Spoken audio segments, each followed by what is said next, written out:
আজকের আলোচ্য বিষয় জলাশয়। তোমাদের কেউ কি জলাশয় দেখেছো বা জলাশয় সম্বন্ধে ধারণা আছে? দেখেছো কেউ বা ধারণা আছে জলাশয় সম্বন্ধে? ঠিক বলেছ। তোমাদের আশেপাশের পুকুর, খাল, বিল, দিঘি, বাঁওড়, নয়াঞ্জলি এইগুলো হলো জলাশয়। তোমাদের আশেপাশে যেখানে জল জমে থাকে সারা বছর ধরে, কিছু না কিছু পুকুরে জল জমে, খালে জল জমে, বিলে জল জমে, দিঘি, বাঁওড়, নয়াঞ্জলি এইগুলো হলো জলাশয়। আসলে কোনো একটি বড় জায়গায় যেখানে মোটামুটি সারা বছর কিছু না কিছু জল থাকে তাকে কিন্তু আমরা জলাশয় বলি। তাহলে কি জলাশয় যদি বলে কি বলবো না, আসলে কোনো একটা বড় জায়গায় যেখানে মোটামুটি সারা বছর কিছু না কিছু জল থাকে তাকে জলাশয় বলে। যেমন হচ্ছে পুকুরে সারা বছর কিছু না কিছু জল থাকে,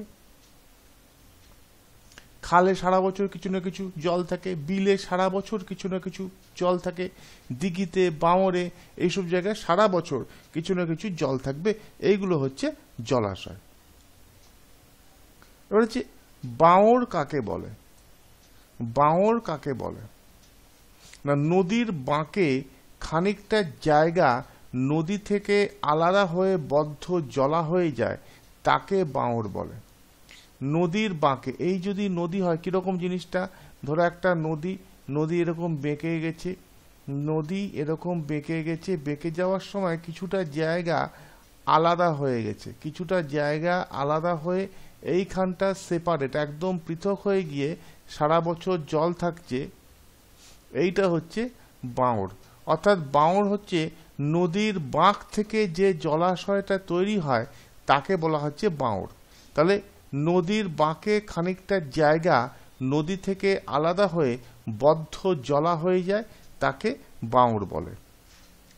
দেখো এই যে জলাশয়ের ছবি, যেখানে সারা বছর জল থাকবে, বিভিন্ন ধরনের পাখি কিন্তু দেশ বিদেশ থেকে শীতকালে এইসব বড় বড় জায়গাতে কিন্তু আসে। যেমন হাওড়ার সাঁতরাগাছি বিলে এই ধরনের পাখি কিন্তু সারা বছর কিছু না কিছু সময় ধরে আছে। তাহলে আজকে জলাশয় সম্বন্ধে তাহলে তোমরা কিছুটা বুঝলে যে কোনো একটা বড় জায়গা যেখানে মোটামুটি সারা বছর কিছু না কিছু জল থাকে তাকে জলাশয় বলে। বাঁওড় কাকে বলে? নদীর বাঁকে খানিকটা জায়গা নদী থেকে আলাদা হয়ে বদ্ধ জলা হয়ে যায় তাকে বাঁওড় বলে। তাহলে জলাশয় সম্বন্ধে কিছুটা ধারণা তোমাদের মধ্যে হলো।